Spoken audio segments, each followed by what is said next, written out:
Hei! Tämä kolmas videota Integrassa. Ja nyt kerran kolme tärkeää tapahtumaa minun elämässä. Ensimmäinen lapseni syntymästä, koska rakastan heidät erittäin paljon. Toinen, minulla oli oma yritys Venäjällä ja minä tein mistä pidin. Ja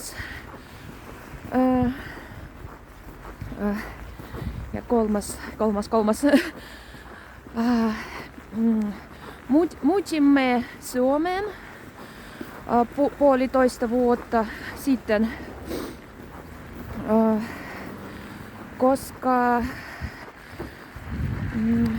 koska minä vaihtin